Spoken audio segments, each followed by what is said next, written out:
Lanjut nih kisah Chaeon-nya ya. Assalamualaikum semua, semoga sehat dan sukses selalu. 23. Rosa dan Liandi segera menuju ke bagian administrasi untuk menandatangani surat persetujuan dijalankannya operasi pada Marina. Menurut pihak manajemen rumah sakit, mereka berdua sangat beruntung, karena dokter ahli yang akan menangani operasi jantung pada pasien tidak meminta sembarang bayaran, yang kalau dihitung biaya untuk dokter tersebut bernilai puluhan juta. Benarkah begitu, Bu? Tanya Rosa yang merasa terkejut mendengar ucapan wanita yang melayaninya di bagian administrasi keuangan rumah sakit itu. Iya, betul sekali, Bu. Jadi nanti kami hanya akan membebankan biaya perawatan dokter umum, obat-obatan, dan biaya inap, jelas wanita berponi tersebut memberitahu pada Rosa dan ayahnya. Tapi, mengapa dokter itu tidak mau dibayar, Bu? Tanya Liandi tentu saja penasaran dengan kenyataan yang diterimanya, karena tidak murah dan tidak mudah mendatangkan seorang dokter spesialis. Kalau alasannya saya tidak mengetahuinya, Pak, anggaplah ini keberuntungan yang harus Bapak syukuri, karena selama bertahun-tahun saya kerja di rumah sakit ini, belum pernah ada kejadian seperti ini, jawab wanita bernama Susan pada papan nama di dadanya itu. Iya, Bu. Saya sampai tidak sabar ingin bertemu dokter spesialis itu dan ingin mengucapkan terima kasih, ungkap Liandi yang sulit menggambarkan kebahagiaannya meskipun masih harap-harap cemas dengan keselamatan istrinya. Pada kenyataannya kedatangan dokter ahli ke rumah sakit Siloam untuk menolong Marina, tidaklah melalui proses yang mudah, justru hambatan itu datang dari pimpinan rumah sakit itu sendiri. Ketika pimpinan rumah sakit mengetahui Profesor Hendra akan menangani pasien dengan penyakit serangan jantung akut itu, secara tegas dia menolak bantuan dokter berpengalaman itu, karena menurutnya masih ada dokter yang bekerja padanya yang bisa menangani, walaupun pada kenyataannya dokter yang coba dia hubungi selalu menolak saat mengetahui penyakit yang diderita oleh Marina. Tidak ada dokter jantung yang lebih baik selain Profesor Hendra di kota ini, jadi selagi beliau mau melakukannya, tidak ada alasan untuk kita menolaknya, Pak Pimpinan. Jelas Dr. Jimmy yang dari awal menangani pertolongan pertama pada Ibu Rosa dan ingin bekerja seprofesional mungkin berdasarkan kode etik seorang dokter. Kalau semua kasus penyakit serupa selalu diserahkan kepada Profesor Hendra, dokter di rumah sakit ini tidak akan pernah ada yang memiliki pengalaman untuk menangani pasien jantung akut. Itulah kenapa aku ngotot untuk menolak bantuannya. Tapi ya sudahlah. Silakan saja Profesor Hendra melaksanakan tugasnya, walaupun bagaimana, aku tetap berharap pasien itu dapat disembuhkan, jelas sang pimpinan menyudahi percakapannya dengan Dr. Jimmy melalui telepon. Kehadiran dokter senior yang disegani itu, akhirnya disambut dengan baik oleh para dokter rumah sakit Siloam setelah mendapat izin sepenuhnya dari pimpinan. Penampilan lelaki yang bertubuh tinggi dan berwajah penuh karismatik dengan kumis dan jenggot yang sudah mulai memutih itu, menggambarkan bahwa dirinya adalah orang yang tidak suka banyak berbicara. Wajahnya datar-datar saja saat beberapa staf dan dokter di rumah sakit itu menyapa dan menyalaminya. Sebenarnya, dia bukan tipe orang yang ingin disanjung-sanjung dan terlalu dihormati. Sehingga sikapnya terkesan sedikit cuek dengan orang lain. Bisa aku bertemu dengan anggota keluarga si pasien? Pinta Profesor Hendra kepada Dr. Jimmy yang akan mendampinginya sepanjang operasi dilakukan, sekaligus dokter muda itu ingin berguru dengan seniornya dalam menjalankan sebuah operasi yang memiliki kesulitan tingkat tinggi. Dr. Jimmy pun memerintahkan seorang suster untuk segera memanggil Pak Liandi yang berada di ruang tunggu untuk datang ke ruang kerja Dr. Jimmy. Sudah berapa lama pasien tersebut berada di rumah sakit ini? Tanya Profesor Hendra saat menunggu pihak keluarga pasien. Sudah sekitar 5 jam, Prof. Jelas Dr. Jimmy. Masih ada waktu, seandainya 1 jam lagi masih tidak diadakan pembedahan, aku bisa pastikan dia tidak akan bernapas lagi. Jelas Profesor Hendra melakukan prediksi sesuai pengalamannya. Jadi kita masih punya waktu sejam untuk memulai pembedahan ya, Prof. Iya, betul. Tapi ingatlah dokter muda, kalau kau suatu hari melakukan operasi pada pasienmu, sempatkanlah untuk bertemu anggota keluarganya terlebih dahulu, karena ibaratnya, nyawa anggota keluarganya itu sedang berada dalam genggamanmu. Jika sedikit saja kau lengah, pupuslah harapan mereka. Jadi, Temuilah keluarganya untuk menerima energi positif dari mereka sehingga dalam menjalankan tugas kita lebih serius dan sehati-hati mungkin, jelas Profesor Hendra yang dihikmahi oleh juniornya Dr. Jimmy. Saat Liandi masuk ke dalam ruangan dokter, lelaki parubaya itu dengan serta-merta mengucapkan terima kasih atas kebaikan hati Profesor Hendra yang bersedia melakukan operasi kepada istrinya. Saya juga manusia biasa, Pak, yang punya banyak kekurangan. Tapi saya juga diberi pengalaman yang telah berhasil menyembuhkan hampir 99% dari semua pasien yang pernah saya tangani. Jadi percayakan kepada saya untuk menyembuhkan istri Bapak seperti pasien-pasien saya yang lain. 1% sisanya itu saya anggap sebagai peluang kegagalan yang mungkin bisa saya lakukan. Tapi itu sangat kecil sekali, sepertinya tidak mungkin terjadi, kecuali faktor keberuntungan memang tidak berpihak pada pasien. Tetap semangat ya, Pak, tunggulah sambil berdoa untuk kesembuhan istri Bapak, ucap Profesor Hendra panjang lebar untuk memberi semangat pada Liandi bahwa istrinya akan sembuh. Baik, dokter, sekali lagi saya ucapkan terima kasih atas kebaikan dokter yang sudi melakukan semua ini tanpa meminta imbalan. Beruntung sekali saya bisa bertemu dokter berhati malaikat seperti Bapak, semoga Bapak selalu diberi kesehatan dan panjang umur, Pak.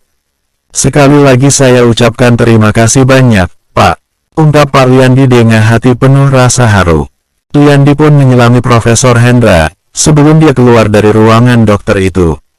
Tidak berapa lama kemudian, ditemani Dr. Jimmy, Profesor Hendra keluar dari ruang dokter menuju ke ruang bedah untuk melakukan operasi kepada Ibu Rosa yang beberapa saat lalu telah dipindahkan di sana. Di luar ruang operasi tampak Rosa ditemani Coki dan Panji, serta beberapa saudara dan teman Rosa yang lain sudah menunggu dengan cemas jalannya operasi pada Marina. Saat Profesor Hendra berjalan berhampiran dengannya, Coki memanfaatkan kesempatan itu untuk sekadar menyapa. Selamat sore dokter, sapa Coki coba menyalami dokter bertubuh tinggi dan tampak berwibawa itu, tetapi dokter itu malah menolaknya, mungkin karena kedua tangannya sudah memakai sarung tangan steril. Boleh saya? Ucap Coki terpotong saat mengutarakan sebuah pertanyaan kepada Profesor Hendra. Maaf, saya harus segera masuk. Ucap dokter itu tidak bisa melayani yang ingin ditanyakan Coki. Coki pun menyadari dokter bertubuh tinggi itu harus segera menjalankan operasi untuk menyelamatkan Ibu Rosa. Dari hasil googling di internet, Coki akhirnya bisa membuktikan kalau dokter bertubuh tinggi dan berwajah karismatik itu adalah Profesor Hendra yang merupakan dokter ahli dalam menangani penyakit jantung akut yang dikirim oleh Susan. Bersambung 24. Aku yakin ibumu akan berhasil melalui masa sulit ini, ujar Coki sambil menepuk bahu Rosa dengan pelan, memberikan semangat pada sahabatnya yang sedang dilanda kesusahan. Terima kasih, Coki, jawab Rosa, masih dengan nada cemas. Di wajah sahabatnya itu tersimpan ketakutan akan operasi yang sedang dijalani oleh Ibu Rosa. Tidak usah khawatir, Rosa. Profesor Hendra akan melakukan hal terbaik buat ibumu. Ujar Coki kembali menghibur sahabatnya. Aku harus berterima kasih kepada Panji karena dia sudah membawa Profesor Hendra kemari. Kalau bukan karena Panji, Rosa tidak kuat untuk meneruskan perkataannya. Air mata perempuan itu tumpah di pipinya yang lembut. Rosa menatap Panji yang kini sedang sibuk bersama sang ayah. Terlihat sang ayah di sana sedang memuji-muji Panji. Saya sangat berterima kasih sekali kalau Nak Panji sudah bantu istri saya, ucap ayah Rosa dengan nada tulus. Mendengar pujian terlontar dari mulut ayah Rosa, sontak membuat Panji makin merasa bangga pada dirinya sendiri.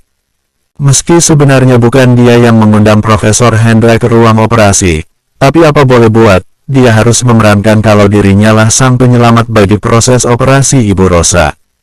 Kamu harus memanfaatkan apa yang ada di sekitarmu sebaik-baiknya, meski bukan dirimu yang melakukan itu semua. Bukankah zaman sekarang orang-orang sedang butuh pahlawan? Biarlah aku yang jadi pahlawan itu, gumam Panji dengan licik. Rosa yang sedang bersama Coki, mohon izin untuk pergi menghampiri Panji. Sebentar, ya, Coki, aku ingin menghampiri Panji dulu, dan mengucapkan terima kasih secara langsung padanya, ujar Rosa dengan tulus. Setelah Rosa berlalu dari hadapan Coki, Terbesit dalam hati Choki bahwa sebenarnya dirinya lah yang telah menyelamatkan dan mengundang Profesor Hendra ke sini. Kalau saja tahu kalau Choki lah yang menjadi pahlawan sebenarnya, mungkin saja semua orang akan berterima kasih kepadanya. Tapi, menolong seseorang tidak butuh ucapan terima kasih, bukan? Gumam Choki. Yang aku lakukan sekarang adalah sikap tulus murni yang berasal dari dalam lubuk hatiku. Lagi pula, tidak mungkin aku akan diam saja kalau sahabatku sendiri sedang dilanda kesusahan. Menurutku, hal itu merupakan hal paling penting. Tidak perlu unjuk gigi kalau aku yang telah menyelamatkan Ibu Rosa, gumam Choki seraya memandangi Panji yang terlihat sibuk memamerkan kelihayannya dalam berbohong. Anji, aku pengen bilang, makasih banget ya. Aku enggak tahu harus bilang apa sama kamu, dan aku enggak bisa ngebayangin gimana jadinya nasib ibuku tanpa pertolonganmu, ujar Rosa dengan mata berkaca-kaca. Aku akan melakukan apa saja demi menyelamatkan orang yang aku sayang. Serahkan saja semuanya pada Panji yang hebat ini, ujar Panji bangga, seraya menyombongkan dirinya. Orang-orang yang berada di sekitar situ sontak mulai memuji-muji Panji karena mereka pikir Panji merupakan sosok laki-laki hebat. Udah kayak hebat lagi, timpal salah seorang penjaga pasien.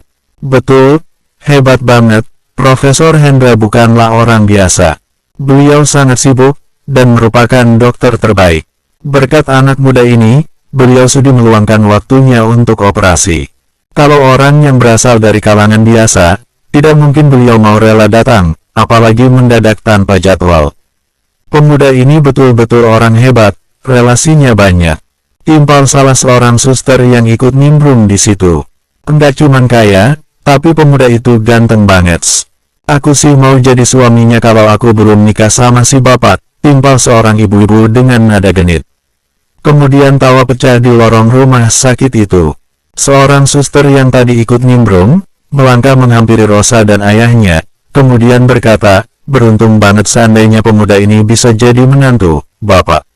Saya yakin, pemuda ini pemuda yang sangat baik yang bisa bertanggung jawab sama istrinya kelak. Pernyataan suster itu diamini oleh semua yang ada di ruangan rumah sakit ini. Semuanya mengangguk serentak tanda setuju. Melihat mereka yang bereaksi seperti itu, membuat Choki memantapkan tekadnya untuk pergi dari ruangan itu saat itu juga. Tanpa berkata-kata dan berpamitan terlebih dahulu kepada Rosa dan ayahnya, Choki pergi begitu saja. Keesokan harinya, pagi sekali Choki sudah ada di kantornya, sedang sibuk menekuni pekerjaan barunya sebagai seorang presiden direktur. Gunungan dokumen terlihat menumpuk dan semuanya harus dipelajari baik-baik sebelum akhirnya dia tanda tangani sendiri. Hari ini, Choki mengenakan sebuah setelan mewah berwarna biru gelap pemberian Susan. Mulanya Choki menolak untuk mengenakan setelah yang dirasanya terlalu mewah dan berharga puluhan juta itu, tapi lagi-lagi Susan menolak ide Choki. Status sosialmu sudah berubah Choki. Mengenakan pakaian mewah menunjukkan kalau kamu sedang menghargai dirimu, dan terutama klien-klien perusahaanmu. Berpenampilan keren, itu berarti kamu sedang menghargai mereka, karena sekarang kamu jadi terlihat meyakinkan dan lebih enak dilihat. Aku memang setuju kalau jangan menilai seseorang hanya dari penampilannya saja, tapi hal ini sudah tidak berlaku untukmu. Kamu harus keren dan terlihat bermartabat, ujar Susan. Pagi itu, Susan datang dengan membawa secangkir kopi panas di tangan kanannya. Ketika pertama kali Susan memasuki ruangan Choki, perempuan itu terlihat kaget sekaligus terpana melihat penampilan Choki yang terlihat lebih tampan dan gagah. Timbul rasa kagum dalam diri Susan ketika menatap Choki secara keseluruhan. Tidak hanya baik hati, gumam Susan, harus kuakui, Choki juga punya wajah lumayan. Ketika Susan berdiam mematung seperti itu, sontak membuat Choki kebingungan dan mengerutkan kening. Kenapa liatinnya begitu banget? Canda Choki.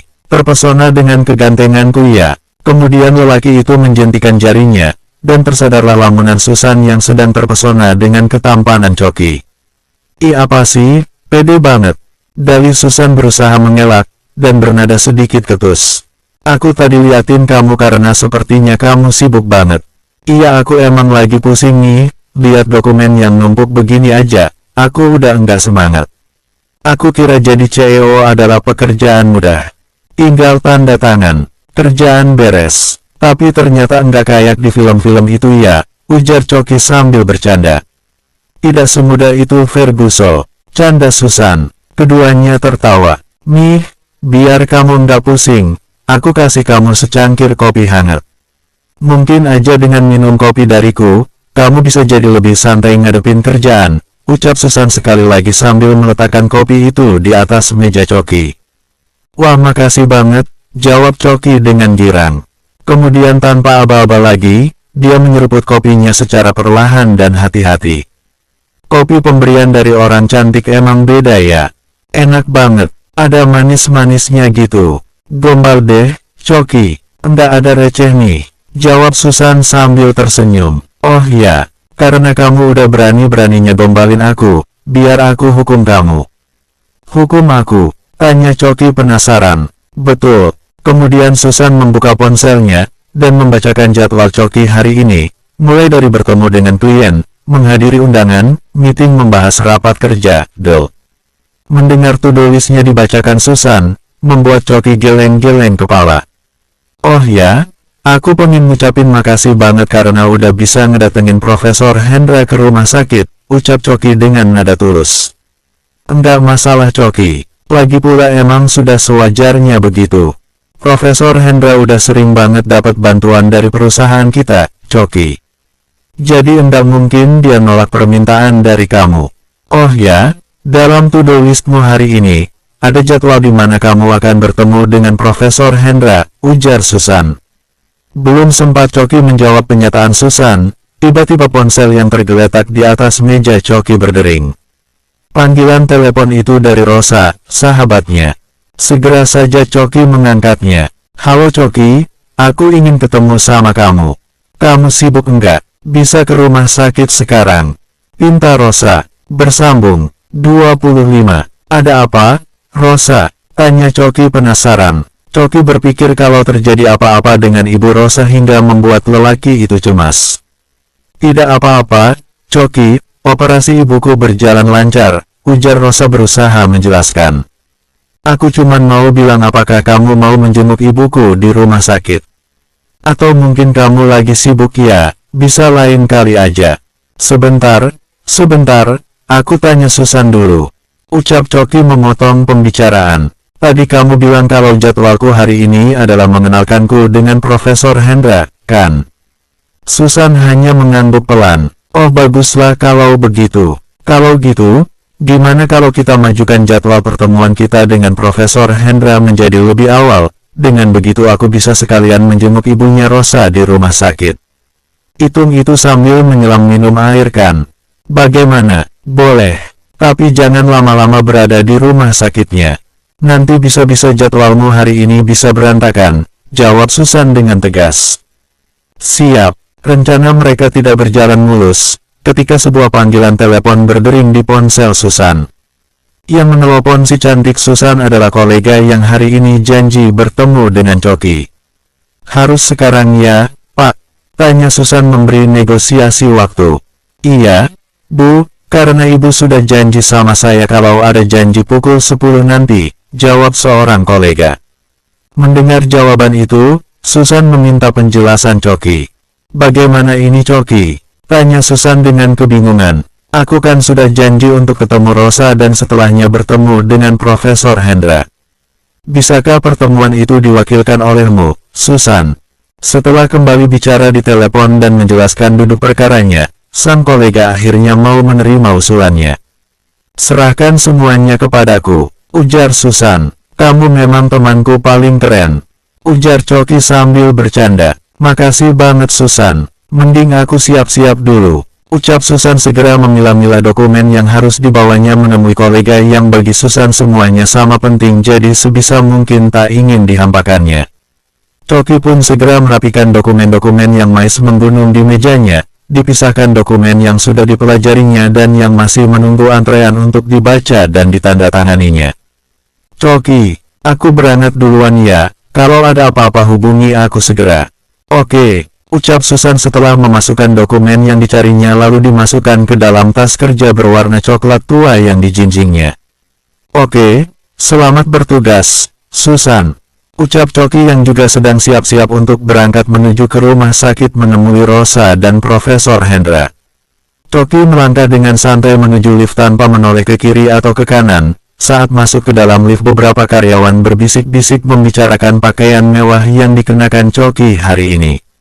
Namun Coki cuek bebek saja, seolah dia membayangkan sendirian di dalam lift itu.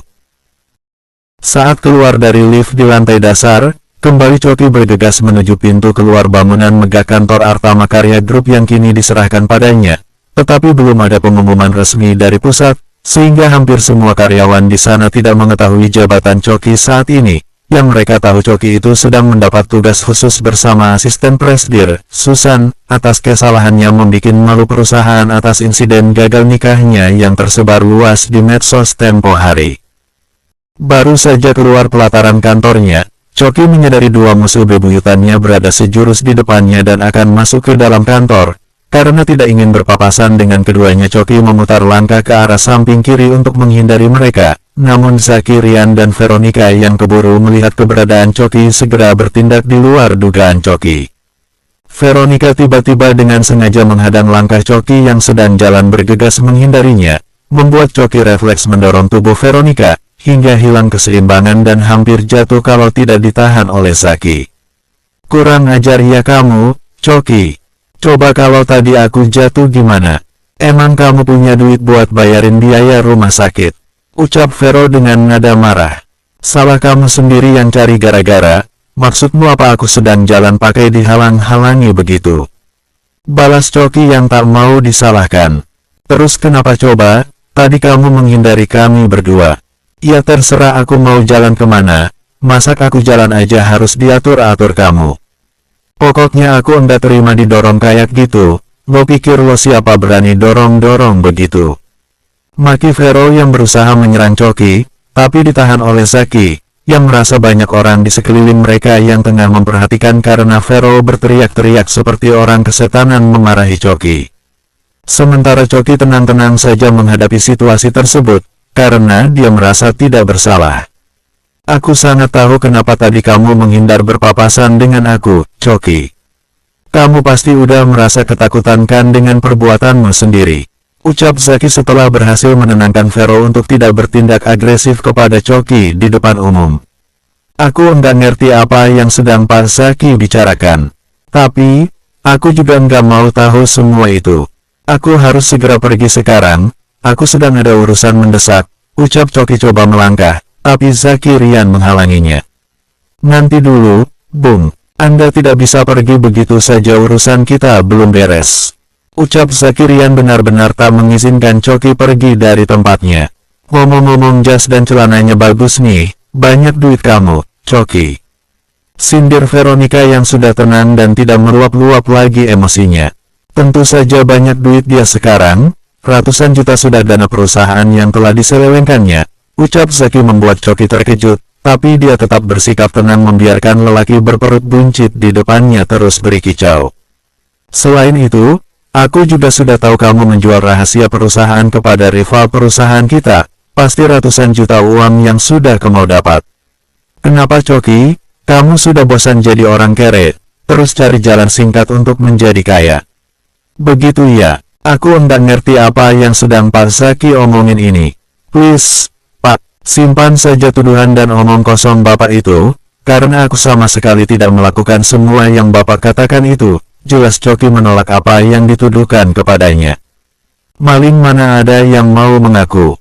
Celetuk Vero yang kembali marah mendengar Coki sudah menyelewengkan dana perusahaan. Pantesan tadi mau menghindar, rupanya sudah ngerasa bakal ditelanjangin kelakukannya di depan umum. Tambah Vero kembali berapi-api ingin membalas perbuatan Coki. Jaga omongan kamu Vero, jangan bicara kalau tidak ada bukti, fitnah namanya, ucap Coki dengan nada tegas. Pak Zaki, Bapak punya buktinya, kan? Tanya Vero keselingkuhannya itu. Sudah pasti ada dong, semua sudah aku siapkan dengan sedetil-detilnya. Dan kamu Coki aku pastikan tidak akan bisa mengelak lagi setelah melihat bukti-bukti yang aku punya. Jelas Zaki sambil senyum-senyum tidak jelas. Mampus lo, Coki, maki Vero kasar. Kalian berdua memang setali tiga uang, bersekongkol ingin menjebak aku melakukan perbuatan yang sama sekali tidak aku lakukan, ucap Choki tampak sama sekali tidak gentar menghadapi Zaki, Rian dan Veronica. Bersambung 26. Hahaha, kasihan memang jadi orang kere, sudah miskin ditimpa banyak masalah pula. Itulah dirimu, Choki, ucap Veronica tak habis-habisnya mencemooh diri Choki, tanpa sedikit pun memperdulikan perasaannya. Tapi, Choki tetap bersikap tenang meski dihina sedemikian rupa. Choki, ayo berlutut di depanku sekarang, teriak Zaki Rian sambil menunjuk ke arah Choki, seperti seorang majikan memerintah jomosnya dengan semena-mena. Kalau kamu tidak mau berlutut di depanku sekarang juga, maka aku tidak akan segan-segan menjebloskan kamu ke dalam penjara, biar kamu membusuk dalam tahanan. Tambah Zaki lantang sehingga menjadi perhatian semua orang yang berkerumun dan memerhatikan dari kejauhan. Sebagian besar mereka adalah staf Artama Karya, seolah Zaki sedang pamer kekuasaannya sebagai kepala bagian. Apa yang Pak Zaki coba lakukan padaku hari ini, pasti ada karmanya suatu hari nanti. Ingat Pak, doa orang yang teraniaya itu pasti akan dikabulkan. Karena, aku sama sekali tidak melakukan seperti yang Bapak tuduhkan itu. Jadi aku merasa sekarang ini sedang teraniaya. Bagaimana kalau aku mendoakan sebaliknya pada Bapak dan Veronica yang akan mendekam di penjara? Bapak siap menanggung semua itu. Omong kosong apa yang kamu bicarakan itu, Choki? Sudah pasti dengan kekayaan yang aku miliki, aku kebal dengan hukum. Sementara kamu, dengan apa kamu akan membayar agar dirimu bisa bebas tuduhan yang sudah aku siapkan bukti-buktinya? Aku percaya ada hukum yang sama sekali tidak bisa dibeli dengan uang sebesar apapun, jadi aku tidak pernah takut dengan ancaman Bapak, karena keadilan selalu berpihak pada yang benar, ucap Choki tegas dan coba bersikap tenang menghadapi orang seperti Zaki dan Veronica. Udah jangan banyak omong lo, Choki.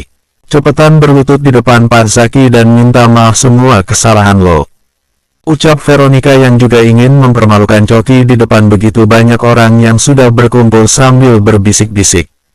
Tidak akan, ucap Choki bernada tegas. Choki kemudian mengambil ponsel dari saku celana, lalu dalam situasi tidak menyenangkan itu dia menelepon Susan, untuk mengabarkan apa yang sedang dialaminya.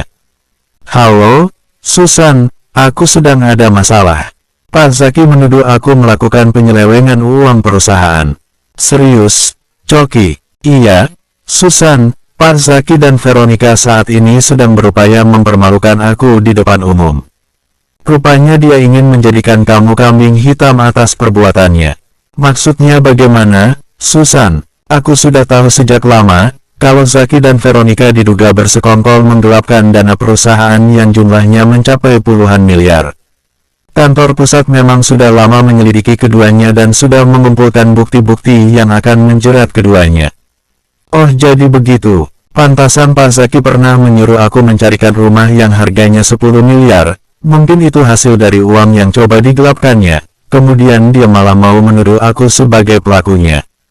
Cerdik sekali si buncit itu. Makanya lain kali, kalau berurusan dengan uang kamu harus hati-hati. Choki, jangan sembarangan menerima uang yang belum jelas sumbernya. Baik, Susan. Jadi, sekarang apa yang harus aku lakukan? Kamu ulur waktu saja, agar aku bisa mengirimkan bantuan padamu secepatnya. Aku harus berkomunikasi dengan kantor pusat dulu meminta persetujuan dan data-data untuk bahan laporanku ke pihak yang berwajib. Oke, Susan, aku percayakan semuanya kepadamu.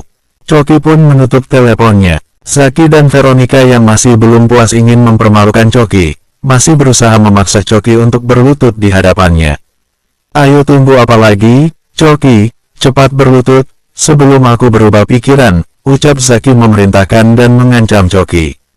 Dari apa yang diungkapkan Susan tadi, Choki malah punya alasan untuk menyerang balik Zaki dan Vero. Apa bukan sebaliknya kalian berdua yang harus minta maaf kepadaku?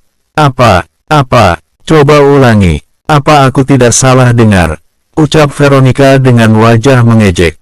Aku tahu kalian berdua lempar batu sembunyi tangan, tidak mengakui perbuatan yang kalian sendiri lakukan, malah mengkambing hitamkan aku yang tidak tahu apa-apa. Kalian berdua itu memang jahat. Ngomong apa sih kamu, Choki? Makin lama makin enggak jelas aja lo, Choki. Pak Zaki sengaja kan menyuruh aku membelikan rumah seharga 10 miliar tempo hari, agar bisa menuduh aku yang menggelapkan uang itu, kan? Karena baru aku tahu kalau ternyata sumbernya dari dana perusahaan. Betul begitu kan, Pak? Omong kosong apa yang kamu bicarakan ini, Coki? Kamu pikir aku kere kayak kamu? Uang sejumlah 10 miliar itu tidak ada apa-apanya bagiku. Tuduhanmu sangat tidak beralasan. Ya kita lihat saja nanti, apakah ucapanku ini akan terbukti. Simpan saja omong kosongmu itu, Coki. Aku beri kesempatan sekali lagi, agar kamu segera berlutut di hadapanku dan meminta maaf dengan suara lantang agar semua orang mendengar. Cepat lakukan. Jangan pernah bermimpi aku mau melakukannya, Pak. Seujung kuku pun aku tidak akan pernah mau mengakui sesuatu yang tidak aku lakukan. Baik kalau begitu, jadi kamu sudah siap aku bikin busuk dalam tahanan. Mati sekalipun lebih baik, Pak, karena aku pada pihak yang benar. Tiba-tiba terdengar suara sirine mobil polisi yang kian mendekati lokasi Coki berada. Apakah ini bantuan yang dikirim Susan? Tapi kenapa dia langsung kirim polisi? Batin Coki heran mendengar kehadiran mobil polisi itu di halaman kantornya. Nah, kebetulan, ada polisi datang, pucuk dicinta ulang pun tiba, artinya memang sudah takdir kamu harus segera mendekam di penjara. Kasihan sekali kamu, Coki. Ucap Zakirian yang menakut-nakuti Coki, tapi Coki tak gentar sedikitpun. Beberapa orang polisi yang telah memarkirkan mobil, berjalan mendekati Coki, Zaki dan Veronica yang sedang dikerumuni orang-orang karena pertengkaran mereka bertiga. Selamat siang Pak Polisi, kebetulan sekali bapak-bapak datang ke sini, karena saya ingin melaporkan orang ini karena telah melakukan tindak kekerasan, yaitu pemukulan kepada staf saya. Kalau saya tidak datang tepat waktu, pasti staf saya ini sudah cedera parah menjadi bulan-bulanannya, Pak, ucap Zaki kepada ketiga polisi yang sudah berada di samping mereka. Rupanya Zaki berubah pikiran ingin melaporkan Coki dalam kasus penggelapan dana perusahaan, karena dia takut ujung-ujungnya akan melibatkan dirinya juga yang telah memberikan uang hasil pencuriannya itu kepada Coki untuk dibelikan rumah mewah. Jadi Zaki mencari jalan aman dengan menuduh Coki telah melakukan tindak kekerasan kepada Veronica. Dengan demikian Zaki masih tetap menunjukkan kekuasaannya bahwa apa yang diucapkannya bukan hal main-main, sekaligus ingin menggertak para stafnya yang lain yang sedang menyaksikannya mempermalukan Coki. Ayo, Pak, segera tangkap lelaki ini yang sudah memukul dan mendorong ingin mencelakai saya. Ucap Veronica yang telah bersekongkol dengan Zaki untuk menjebloskan Coki dalam penjara. Bersambung, 27. Boleh saya tahu, Anda berdua ini siapa? Tanya salah satu petugas polisi yang tubuhnya tampak paling tinggi dan berbadan besar dibanding kedua temannya. Saya Zakirian, Pak. Ucap Zaki memperkenalkan diri. Saya Veronica, Pak. Dan orang yang sudah menganiaya saya itu namanya Coki. Ucap Vero sambil menunjuk kepada Coki. Saya mohon dia segera dihukum seberat-beratnya, Pak. Tambah Vero yang sejak tadi berakting menjadi korban yang berpura-pura terlihat sedih dan tersakiti. Mendengar Veronica menyebut nama Coki, ketiga petugas itu dengan serta-merta menghampiri Coki. Zaki dan Vero tampak tersenyum bahagia, karena Coki tidak lama lagi akan dijebloskan dalam penjara sesuai rencana dan keinginan mereka berdua. Apa benar Bapak ini Pak Coki Charbini? Tanya petugas polisi bertubuh tinggi itu dengan ramah. Iya, benar saya, Pak, ucap Coki yang tetap tenang dan tak menunjukkan rasa takut berhadapan dengan ketiga polisi tersebut, karena rasa takut hanya muncul ketika seseorang merasa benar-benar bersalah. Mendengar Coki mengiyakan pertanyaannya, para polisi itu secara bergantian malah menyalami Coki dengan hormat sambil membungkukkan badan. Salah satu petugas yang bertubuh sedikit gemuk mengeluarkan sebuah surat dan kemudian memberikan kepada Coki. Ini kami membawa surat tugas penangkapan, Pak. Tadi Bu Susan yang menghubungi kami, jelas polisi itu. Coki membaca surat itu sambil mengangguk-anggukan kepala lalu tersenyum kecil. Bagaimana, Pak, apakah Bapak sudah pasti ingin melakukan tindakan penangkapan kepada tersangka? Tegas polisi bertubuh tinggi.